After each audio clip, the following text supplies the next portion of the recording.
Everyone to today's webinar on making the case for school climate and its measurement. Today's presentation will provide you with the latest thinking on school climate and its measurement, and especially will be helpful for schools and districts as they consider what can be done to improve academic performance of students and how to communicate why and how to improve school climate.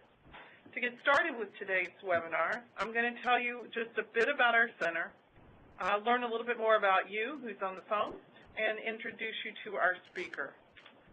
The Safe and Supportive Schools Technical Assistance Center is funded by the U.S. Department of Education's Office of Safe and Healthy Students. We provide training and support to the 11 states who were given grants under the Safe and Supportive Schools program, as well as other school administrators, district, school administrators, teachers, support staff, communities, families, and students. The goal is to improve schools' conditions for learning through measurement and program implementation so that all students have an opportunity to learn and realize academic success in safe and supportive environments. Please note that the content of today's presentation was prepared under a contract from the U.S. Department of Education to the American Institute for Research. This presentation does not necessarily represent the policy or views of the department, nor do they imply endorsement by the department. The Safe and Supportive Schools TA Center has developed what we are calling the Safe and Supportive Schools website. You can find it at http://safesupportiveschools.ed.gov. Please note that the web address does not include www. The website serves as our central location for the center. It includes information about the center's training and technical assistance, products and tools, and latest research findings. For example, you can find the 1-800 number and email to contact the center if you have questions by clicking Get Help. You can also find a schedule of upcoming webinars and archived webinars, which include recordings, by clicking first on Events and then on Webinars. You can also view an initial list of products, tools, and research by role or topic. We also have an initial list of school climate surveys, and you can find those by clicking on School Climate Measurement. We welcome you to explore and discover our website, ask questions, and share your perspective and how we might better meet your needs. I want to go ahead and introduce our speaker for today. Dr. David Osher is Vice President at the American Institute for Research, as well as Co-Director of AIR's Human and Social Development Program. His work focuses on school improvement, educational equity, interagency and cross-stakeholder collaboration, children's services, mental health, as well as prevention, promotion, performance measurement and improvement, social-emotional learning, cultural competence, and the conditions for learning and healthy development. Dr. Osher, who was Dean of the Liberal Arts College and 2 professional schools of human services, received all of his degrees from Columbia University. He has consulted with ministries, NGOs, educators, and human service professionals across the world and has served on numerous expert panels and editorial boards. He has co-authored or authored over 290 books, monographs, chapters, articles, and reports. And as one of his colleagues, I can tell you that today's subject is near and dear to his heart and his work. David? Okay. Thank you, Sandy, and good morning, everybody. Thank you for joining this session, and thank you for helping shape the agenda. While we will go over the 4 topics that we polled and give you an opportunity to ask questions in each one, your polling was very clear, so what I'm going to try to do is be quick during the first 3 sections so that we can really spend a lot of time on the 4th. And just know that after each section, we'll have an opportunity to ask questions. People have talked about school climate for many, many years, and different people and different researchers have tended to look at different aspects of school climate, sometimes singularly, sometimes in combination.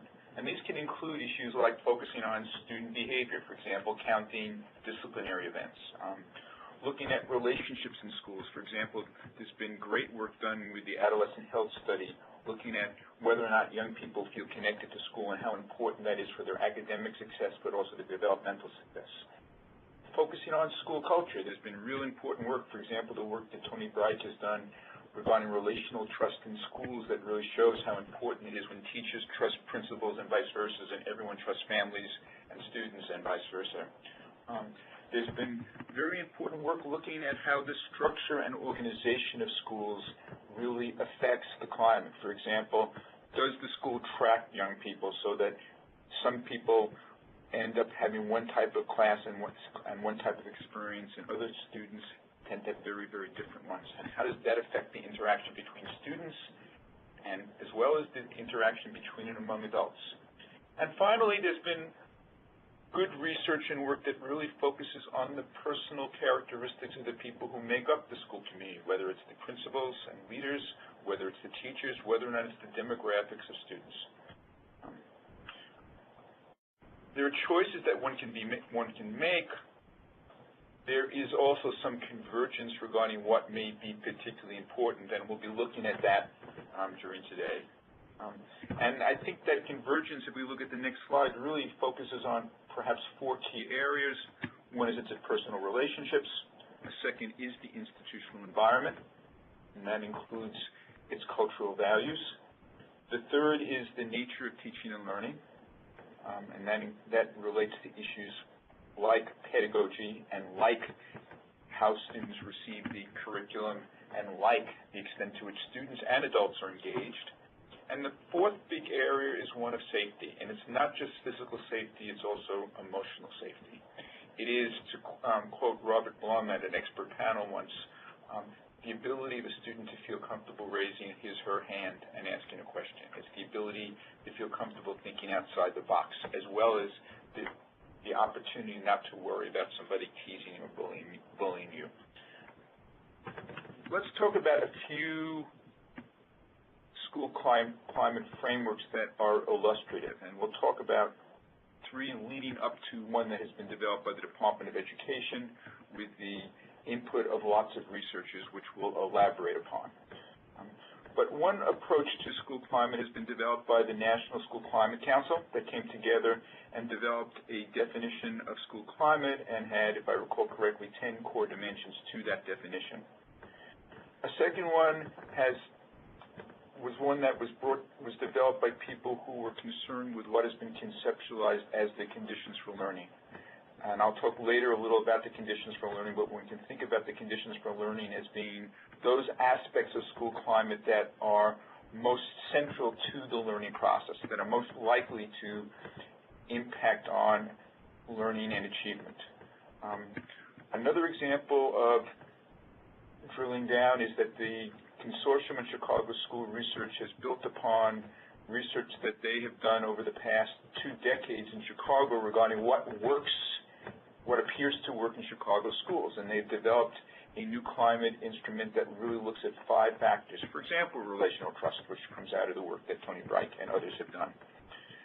And then the other framework, which we're really going to spend a little time about, is the policy framework that has been developed by the Department of Education, the Safe and Supportive Schools model of school climate, which was developed by the department after eliciting input from many prominent researchers in the school climate world, as well as practitioners who have been trying to create healthy and productive environments. And so if you look at the model in front of you, there are 3 key areas: engagement, safety, and environment. And under each area, there are 3 and 4 elements.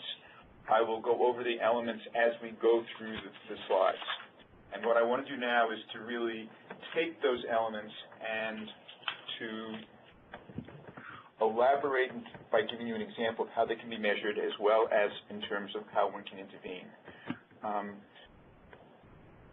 So let's look at under engagement, where you have relationships, respect for diversity, and school participation. In terms of relationships, an example of measurement is you can ask students and teachers about whether or not the relationships between and among students and teachers is one that's characterized by care. And an example of intervening is working with teachers to enable them to do things like learn students' names. Students tell us that what they want teachers to do is know them as individuals, know what interests students. To quote the late Peter Benson, know what their sparks are, so there's a teacher you can really turn them on. In terms of respect for diversity, one can ask parents, for example, whether or not they feel that the school treats them with respect and respects their culture. One can ask students whether or not they experience disrespect from peers or adults based on their race, their ethnicity, their culture. And how can you intervene? One example is the School District of Anchorage, Alaska has promulgated cultural competency standards and has also implemented social emotional learning curricula that are designed to help students and adults have the ability to realize those standards. One can focus on issues of school participation. For example, one can in survey items ask students whether or not they participate in extracurricular activities and survey them regarding the types of extracurricular activities they participate in. And at the level of intervention, you can try to ensure that all students feel invited to participate in extracurricular activities. There is research that suggests that many students feel disinvited, and even if students are invited, that they also have access. For example, safe transportation if activities are taking place after school. So now let's look at the next big area, which is safety. And that includes three big areas: social and emotional safety, physical safety, and safety in terms of not doing things that are very unhealthy and unsafe to you in terms of substance abuse. In the case of social and emotional safety, you can ask students how often they have been made fun of, called names, or insulted at schools. We know that tends to be something that is very important to young children, perhaps particularly important to adolescents. Schools are social places where you can really feel humiliated. An example of intervention, I'll go back to social emotional learning again. One can employ social emotional curricular that includes a focus on building community and empathy among students. And there are a variety of such curricula that use things like morning meetings as a way of establishing norms and helping students learn to understand and empathize with each other. In the case of physical safety, it really includes not being subject to bodily harm from other people. And one can ask, for example, students whether or not they feel safe traveling to and from school. And again, as an example of an intervention, if it turns out that many students don't feel safe traveling to and from school, you might want to have a focus group to look at who are the students who don't feel safe, and then to speak to key people. It can be community agencies, it can be the public, it could be the transportation authority, it could be the police, so that you can really create safe zones so students can travel to school. Substance abuse. Many of you probably live in states that use the Youth Risk Behavior Survey or other surveys that are derivative of that. And there are items on that survey that ask young people whether or not within the last month they had used substances. That's a good example of finding out about the abuse.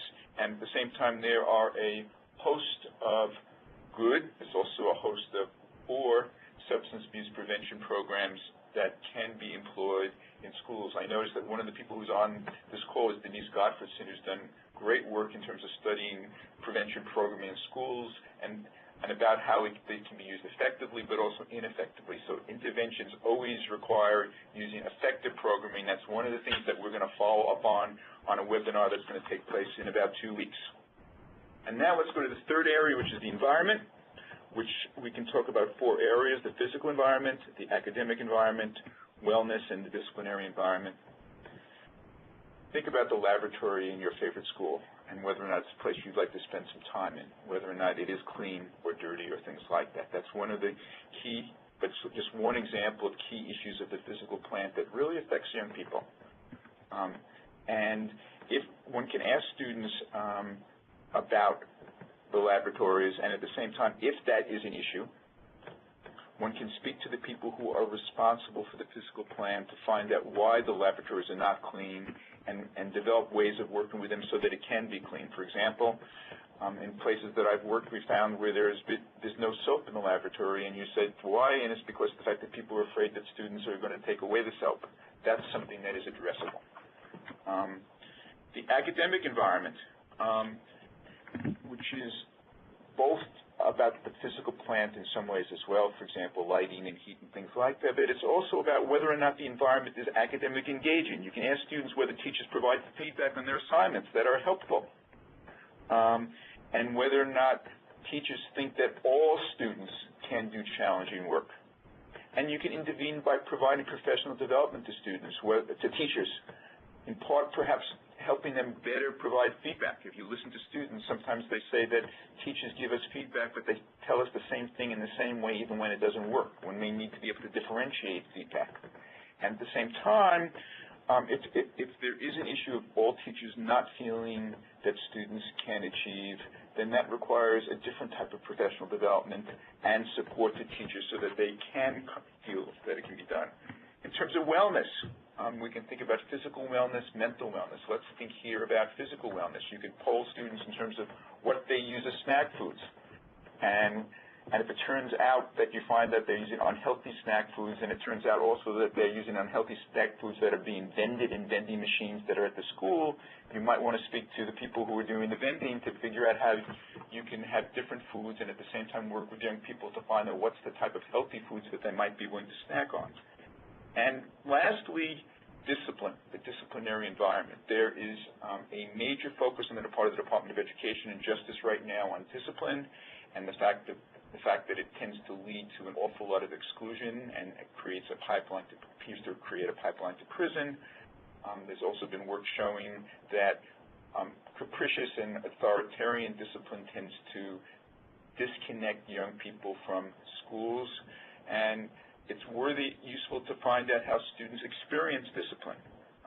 And that can include finding out whether or not they feel comfortable sharing their ideas about how to improve discipline. And then one can intervene by creating ways for student voice within the disciplinary process or using approaches that involve positive behavioral supports and or social emotional learning and or restorative justice and so forth that appear to be useful. I was speaking to someone last night, and they actually asked me about what's the relationship between public health models and work on school climate. And what I suggested is that, at least in my thinking, there is a lot of it. And one way that I can show you the link is actually by talking about risk factors and protective factors. What we know from research that has been done for decades right now is that there are a bunch of things that place people at risk. There's also a bunch of things that are protective in terms of risk factors. And that I want to suggest to you that while there's more research that needs to be done, that schools themselves can function as a risk factor or a protective factor. And what's important to understand about risk and protective factors is no one factor itself guarantees any result, but the more factors place you at risk, the more likely there are bad outcomes. Therefore, if you're in a school that tends to function as a risk factor, that may be a tipping point for you. And on the other hand, the more protective factors there are, the more likely you're able to buffer or prevent the impact of risk factors. So let's start, first of all, from a positive strength-based end. And I want you to think about a school that you're connected with in some way, or the typical schools in your district or state. And I want you to, as I talk about things, ask yourself whether or not this typifies your schools. Are they marked by connectedness?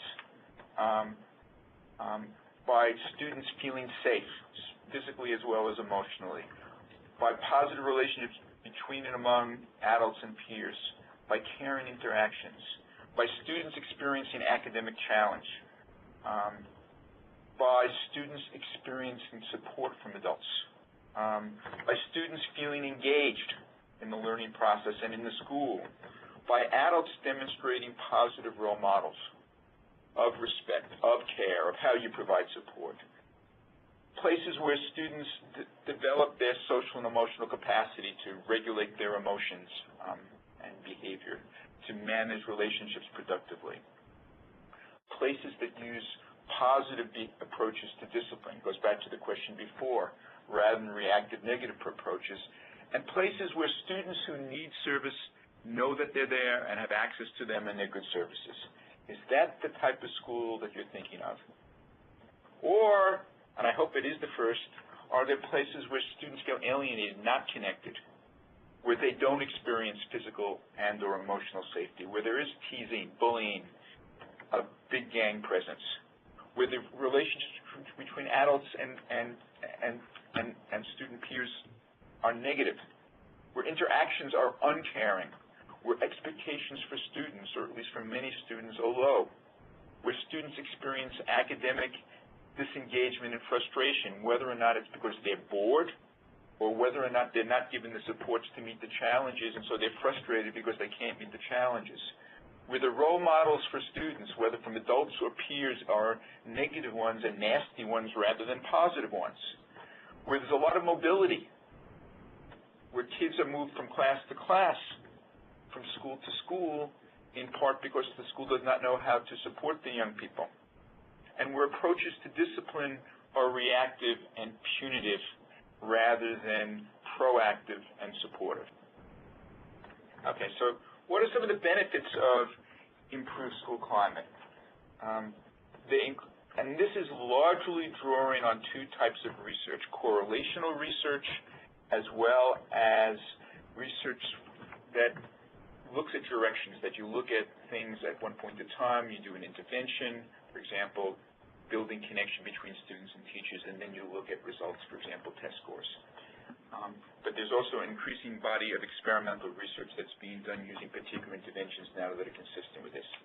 What we find is that improved school climate contributes to higher test scores, improved graduation rates, improved school safety, improved school attendance, and improved working environments. For example, if we just look at attendance, and we go to the work that Tony Breich and colleagues did in Chicago, they found that the highest correlate of attendance in schools was students feeling safe. And at the same time, they talked about the fact that those schools where students did not feel safe and also experienced the curriculum as being totally boring were the schools that it was impossible to turn attendance around, not surprisingly. Reduced dropout rate. Why should I attend a school if I'm not feeling like I'm learning, if I'm not feeling connected and I'm feeling unsafe? And at the same time, higher rates of teacher satisfaction. Next slide, please. Before I talked about conditions for learning, let me now talk again and again, and to suggest that conditions for learning are a key part of climate. They're the ones that appear to be more related to academic performance. You can test those ideas out in terms of your own experience, your own research. An expert panel identified 4 of these, and some research has confirmed it. One is that students experience safety, physical and emotional safety, as we talk about, but also feeling like they're being treated equitably. And they have the capacity to avoid risky behaviors like substance abuse. And they're in a school that is safe and is orderly. That they experience support and connection, meaningful connections to adults, feeling strong bonds to my school, that peer relations are positive, and that support is effective and available. That students experience challenge, which is more than high standards. It's high standards as relevant to me as a student. That students feel a strong personal motivation to learn. That they experience the school as being connected to their own life goals. And that there are rigorous academic opportunities and academic support available to students so that they can meet high standards. And being in an environment where students have good social and emotional capacity, where oneself and one's peers are emotionally intelligent and culturally competent, that people have the ability to be responsible and persistent. Think about the issues of grit that people talk about in terms of academic achievement and handling academic frustration, that students can participate in cooperative learning groups and work in teams, and students have the opportunity to contribute positively to the school community. those are 4 conditions for learning. I now want to show you an example of how they relate to academic achievement. This is based on a survey that was done with all Chicago high school students and middle school students. These are 11th grade data, but the data for every other grades are very, very similar. The correlation between school safety and academic achievement in writing, math, reading, and science was higher than that with challenge. Now, if we had another slide, we could look at GPA that is much more about the relationship between students and teachers, and there we find similar correlations but in a reverse order. But if there's a takeaway here is that while we certainly want challenge, which is what people in the research literature have talked about for years as being academic focus, academic press, safety is also important if you're concerned about achievement. Before we had a question about how could you use climate regarding Title I schools, so let me use that as a way into this. When you communicate results, it's important to have a way of making sense of the results. And the way we make sense of results psychometrically is to develop standards of interpretation. And while the standard I'm going to give you here is one that was expert-driven, ideally, I think the way you want to develop standards is a combination of expert-drivenness, but also using local stakeholders to define what one would mean by excellence or adequacy or needing improvement in any given standard. In the case of safe and respectful schools, here's an example. Students, not just some students, feel physically safe in their classes, in the hallways and bathrooms, and outside and around the school. And they feel emotionally safe because students treat each other with respect, get along well together, and look out for each other. Now, there are other aspects of that, but if you think about that and instead put in some students as your modifier, or some of the time, or only a few students, you can start thinking about what would be different standards of interpretation. And what I would suggest, particularly in schools where young people face many challenges, like Title I schools, is what we want to set as the standard and to do the work on is excellence in these areas. School climate also relates to healthy development, and the research and literature and practice experience shows a connection between physical and emotional safety and mental wellness. The opportunities for social and emotional learning and the ability to stay out of harm's way, as well as the ability to perhaps better handle issues like depression. The importance of caring teacher-school relationships as an asset that is protective in terms of young people's development, but also keeping young people in school when we know that dropping out of school places people at great developmental risk. And the importance of engagement, participation in school, to be really attending and not just attending some of the time, to be able to be actively participating in classes, and the opportunity to participate in extracurricular activities as providing developmental experiences as well as social capital that can help you in one's growing development. And the importance of there being consistent, restorative, or relational and respectful discipline that both creates a safe environment and productive environment, but also helps students feel connected and developing their skills. Okay, so now, we want to talk here about measuring school climate, and let me just give you some takeaways. I mean, ideally, measure the school climate should encompass multiple aspects of school climate, but remember the questions that came out before about school reform. You also don't want a kitchen sink. Be able to be processed quickly enough to share by the end of the school year. You don't want to use survey data and then just report it out a year later or something like that. If survey data are important or other school climate data, they're important because people can use them to make a difference. If you think about the questions before about subgroups, if a particular subgroup is vulnerable and you find it out, you want to do something about it. It has to be reported out. They have to be collected through valid and reliable instruments that have good psychometrics.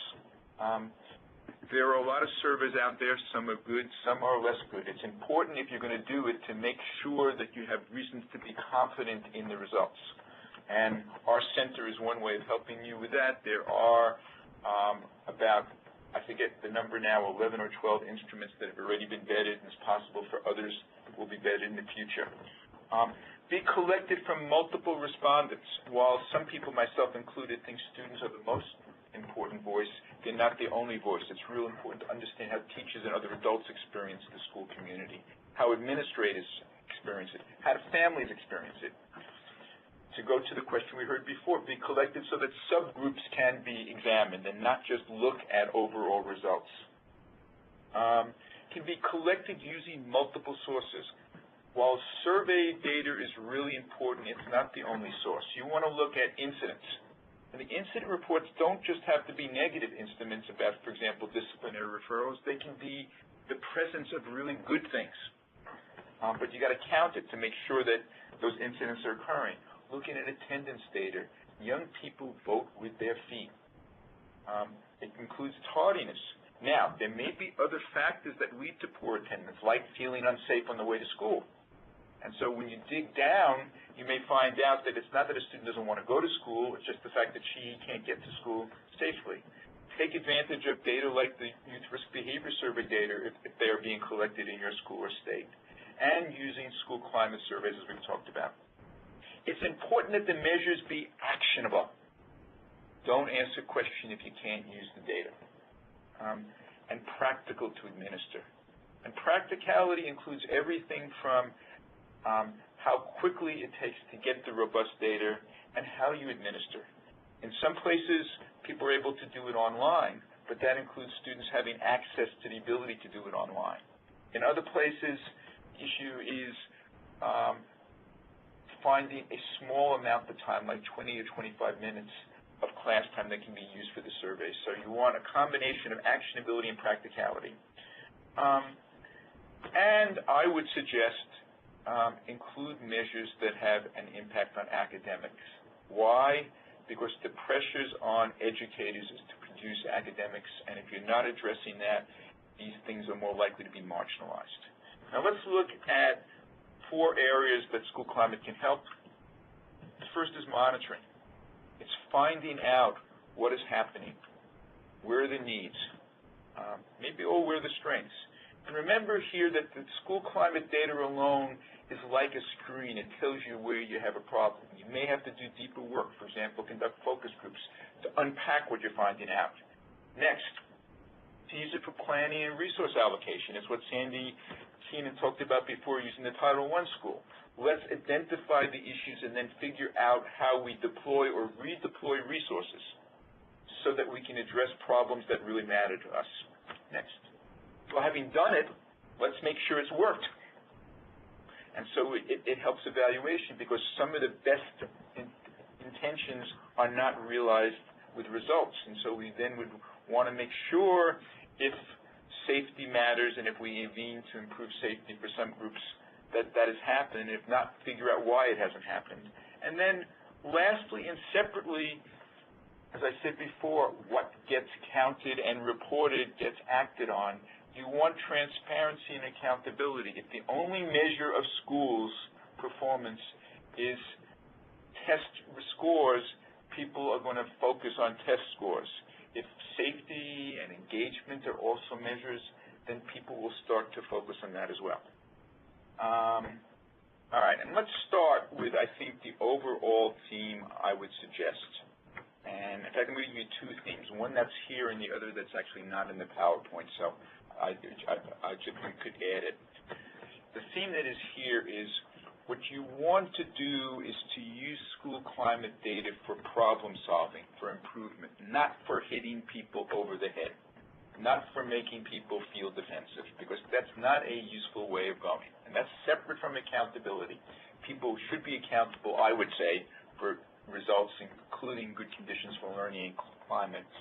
But if you want to use data well, you don't want people to hide the data. And so it is important to use it for continuous improvement.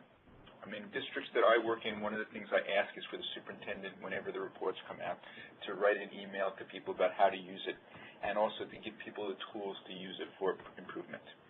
The second big takeaway is just to remember whenever you're communicating that different people to whom you are communicating, and different stakeholders are at different levels of readiness to hear information, have different interests, and have different ways of accessing information. And so what we talk about later will be informed both by that problem-solving approach, but also by that need to differentiate, to address levels of readiness, levels of interest, and so forth. Okay. Now, having said that, you also have to remember that if you want to create sustainable changes in school climate, you have to get buy-in from stakeholders. You have to convince both those people who may already be in your choir, but also people who are outside the choir. And what we'll be talking about is some of the messaging and ways of doing that. And also the importance of not just giving people a message about the importance of climate, but also giving them a message about what they can do so that they can help make climate better. It's not good to hear that something's important and that the results aren't so good, but not have an ability to interact with it. Okay, so let's go to the next slide. Thanks. So here's some strategies for communicating the importance of school climate. Find out from your audiences what's the best way of communicating with them. Now, you may know this from other work, but find out. Use non-technical terms when possible. I use a word like psychometrics. Right now, we don't have a lot of time. It's about looking at the statistical results from your testing and things like that. I would not talk to parents about psychometrics. I would talk to parents about surveys that we know work, that surveys that really ask questions that students can respond to, that ask questions in a way, which we call reliability, that will get the same answers from different people. Say it in simple terms. Provide concise, accurate information, brief Word documents, PowerPoints, not very, very wordy things. I'd add, use the right types of graphics, and only use a few of them. Don't kill people with 30 different graphs, no matter how good they are.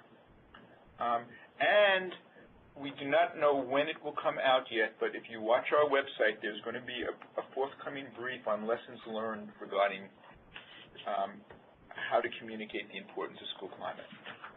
So we can now go to the next slide. Okay.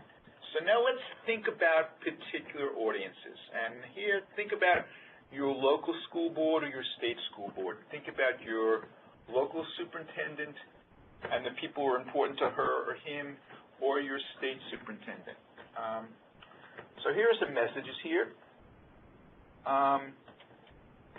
Better climate can improve learning and test scores. We heard about that before. Can improve graduation rates. Can enhance teacher satisfaction, which might mean things like better teacher attendance, which might mean less money spent on substitutes, which might mean better learning that's going on classes, because it's much more likely that the teachers who you send for professional development in the class are going to do better than your substitutes. Lower teacher turnover rates. I've done research, and others have, where school climate improves, and it's much less likely that teachers will leave schools. And improve safety. Another message I partially gave before. Better school climate is cost effective. You can use your resources better. But let me add that it's also cost beneficial. And what I mean by cost benefits are the long-term investments. Let me just give you one example from research. Bob Pianter and his colleagues have found that the relationship between a teacher and a student, both in preschool but also in kindergarten, tends to predict behavior as well as academics in 5th grade. And we have lots of research that shows those sort of things. And so if I want my students to be growing academically, if I want them not to be spending lots of time on moving students around because I have behavior problems, investing in climate early on is important, just like later on. So why is measuring climate necessary from the perspective of a school board or a public official? Because the data can identify needs and help me identify the types of interventions I need, or help us to do it. Can document improvements and successes. Can help identify. This again goes back to what we heard before, the subgroups who experience the school climate as being poor. Maybe the ones who'd actually sue you if you don't do it better. can identify areas where students, staff, and parents view climate as differently. Why do you want to do that? Because you ultimately want to create some convergence where people are working together, and at the same time, life is organized in ways that some people see things that other people don't. If you use the example of bullying, that is a big topic here, consistently across the world, students give a higher base rate for bullying than do adults. So it's important to know what both groups think, but then to bring them together so people can share that. So how can we get those messages out? Face-to-face are important. Presentations at conferences, at board meetings, at one-on-one meetings. And at the same time, it's really important when one does it to use their time efficiently and to make sure you really understand what their needs are so you can get their attention in a way that would really matter.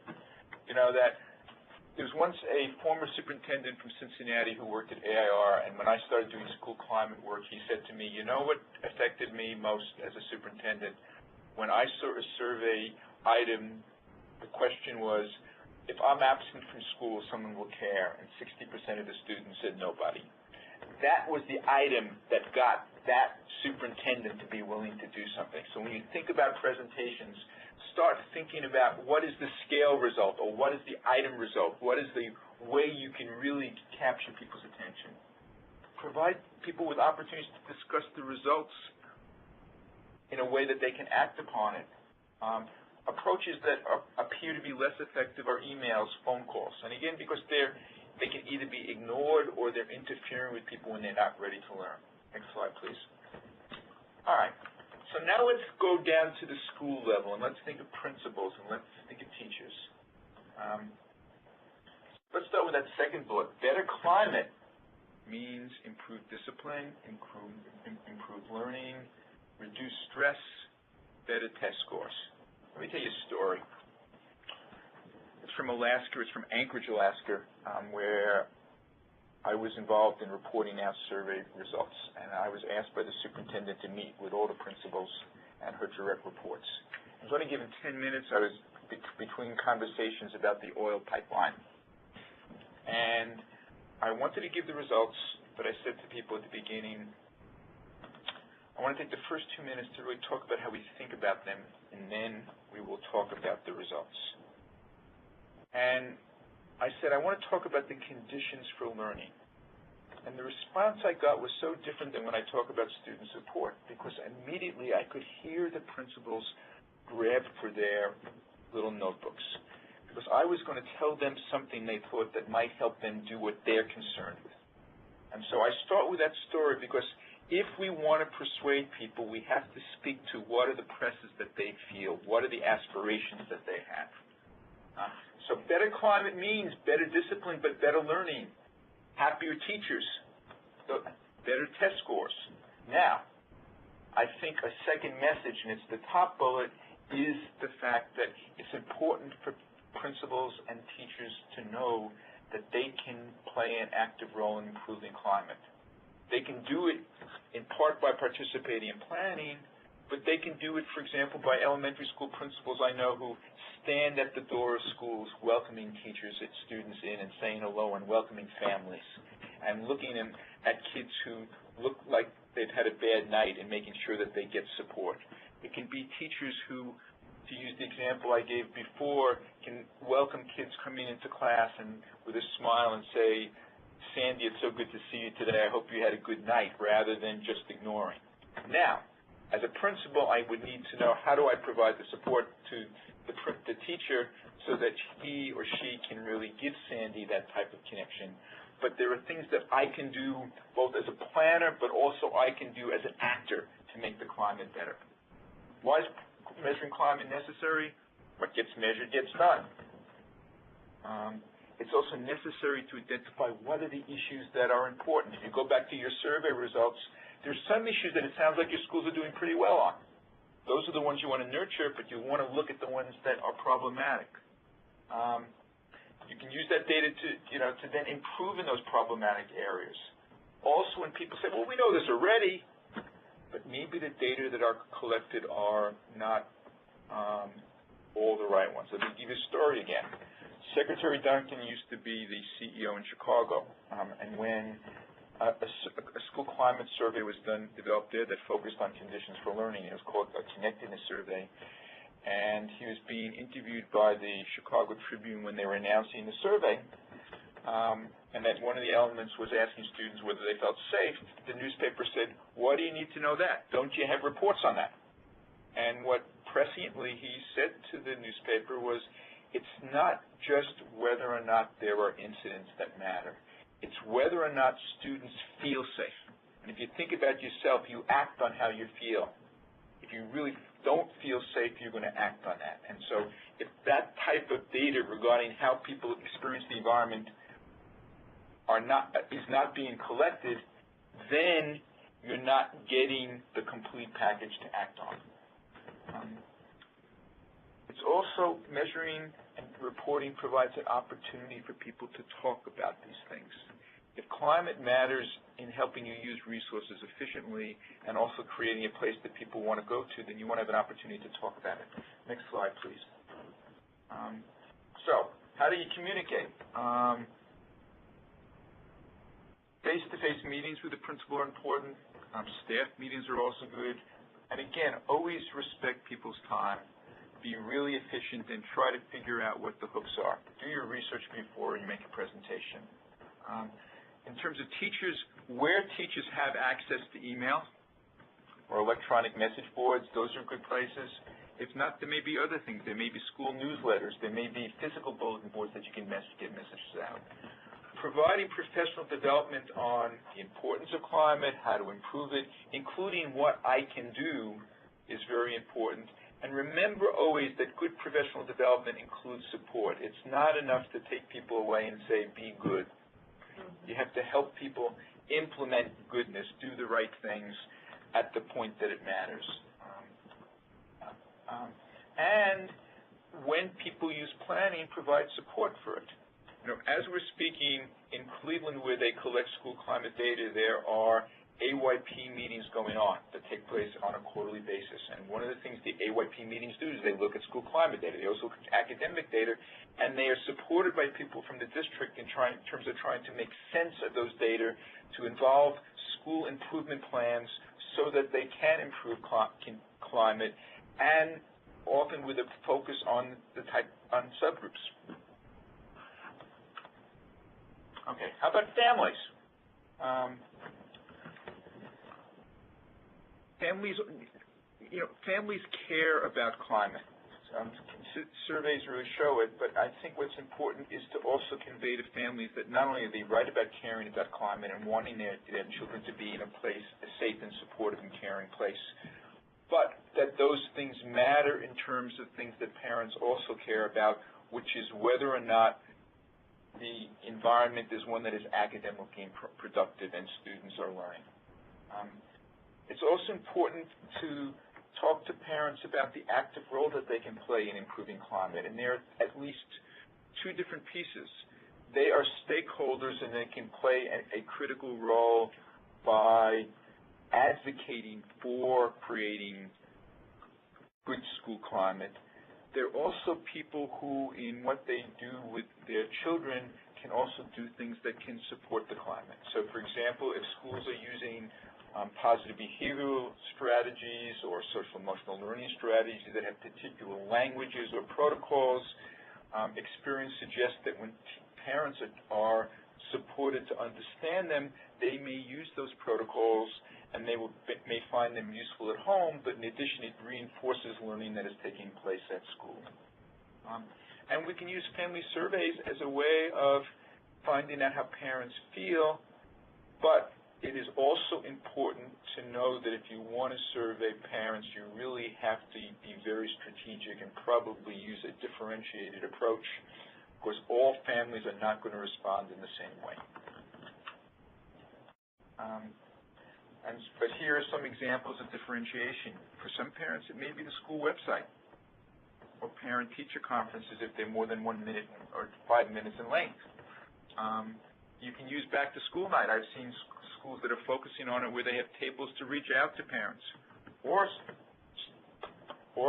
tables where you can actually have parents fill out the surveys, school newsletters, teacher newsletters, PTA or PTO meetings, community-based presentations. So for some parents, the use of social media. And so I think that part of the issue for pushback is to understand the environment in which people operate in. And we'll try to talk about some of these things right now. So let's think about it. Well, one is cost, and I think we answered that before. I think the major answer is, A, not all things have to be done expensively. B, even in tough times, we may be able to redeploy resources that we're wasting in terms of doing better things. Some schools spend huge amounts of money on things that may not be productive. I was once in a turnaround school in Chicago that I was brought to by the district in an area that was noted for gangs and things like that, where they took all the money of the other Chicago schools that were put into metal detectors and security workers, and they put them into counselors. And the counselors stayed with the students for each year. And the principal gave a message that this is not about graduating from high school, it's about graduating from college. And the counselors stayed throughout the first year of college. The climate in that school, and I've been watching the survey results for years, is much better than typical Chicago schools. The attendance is better. The academic results are better. And what they're doing is not spending more money, they're deploying their resources differently. I think the other aspects of costs that are important is the fact that you can use the survey to really figure out how to deploy resources more. Also, some of the surveys that are available for free. Others are not that expensive. And one can develop different ways of administering surveys that can be done in a pretty cost-effective manner. And so, for example, you can figure out some cost-effective ways of doing scoring. In some cases where people do have computer access, that, for example, really contributes to efficiencies. Let's look at the next pushback concern now. Privacy concerns. I think the important thing here to remember is that good surveys that produce good results provide people with meaningful and real confidentiality. And the underlying principle I would suggest is you don't want individual survey data to ever get back to people in the same school. So you need to collect the data in a way that is secure. Examples include destroying the paper surveys after they're done. Examples include reporting out in a way that protects individuals. Beforehand, we talked about subgroup reports. Let me tell you how one combines two things. When one reports out subgroup data and there are a small number of people in a subgroup, then you may not want to report that data out at a school level. And so in, say, work I do, we have decision rules that if there are 10 or less people in a group in a school, we don't report those data out, but rather sum them up at a regional or a district level to protect confidentiality so people know that no one's going to know their responses, which both protects them but gets you more reliable information. I think that's enough, so let's go to the next pushback, okay? Impact on classroom time. This work can be done in a way that does not take a lot of classroom time. But in addition, if improving the climate means that schools arrive in classrooms more ready to learn, and improving the climate in classrooms means students learn better, then even if it were to take more time, it is a useful investment. But in actuality, the amount of time that good surveys take are as little as 15 minutes to as much as an hour, and you can really use a small amount of class time if necessary. And I know it says 20 minutes here, but I actually, in some surveys, I know it actually gets down to 15 minutes. The pushback, we're already measuring it. Remember the story I gave you about Arne Duncan and safety. You may be measuring it, but maybe you're not asking the right questions. Or you may be measuring it, but you're using a survey that's pretty fluffy. and really doesn't have items that are reliable or items that are actionable. Seems like one more test. It's important here to see that this is not a test. It is a way of finding out how things are going. It's much more like collecting data before the test to see how students are doing in their learning. In this case, it's really finding out what the conditions are in the schools that support learning, that support teaching, that support the goals of the school, so that you can use those data for the type of problem solving that we talked about before. And lastly, I think I'd focus on the fact that not only is it not a test, but it really does help you plan on those aspects of the school and of the classroom that can be changed in order to produce better results. Okay, so let's think about the fact that you've started to get people's attention. How do you move from that? Create a school improvement team that at least includes, an administrator, teachers, social worker, psychologists, district staff, family, and community partners and providers, and I would suggest students as well. Get them involved in that process. Try to get someone who can work as a coach for the group. Develop a vision of where you want to go. Do the type of analysis and planning so that you can realize that vision. Have a long-term plan that both focuses on what you can do in the short run as well as what you can do in the longer term. And then focus on work planning. Don't just have aspirations. Talk about objectives. Talk about who is going to do what interventions are going to be employed, how are you going to monitor them so you can produce results. And as an advertisement, know that we will be back in a few weeks with a webinar which will help you do some of that planning in terms of identifying evidence-based programs. Okay, so let's take about 3 or 4 minutes to talk about takeaways, and then we'll have time for questions. First of all, for everybody, by now you've heard there's a strong link between climate and academic and developmental outcomes for students. And it's important to have strong measures that really are valid and reliable in order to identify needs, and then through what you do to sustain support. And those strong measures can include valid and reliable surveys that can be implemented systematically. It's also important when you move forward to review existing resources. For example, when we talked before about a school climate team, don't create a new team. There may already be a school-wide team doing other things. Have that do the work. We don't need another team in a school to further fragment people. Use the survey data for planning, monitoring, and outcome evaluation with that problem-solving mentality, and communicate the importance of school climate and measurement in a manner that addresses, as I said before, stakeholder levels of awareness.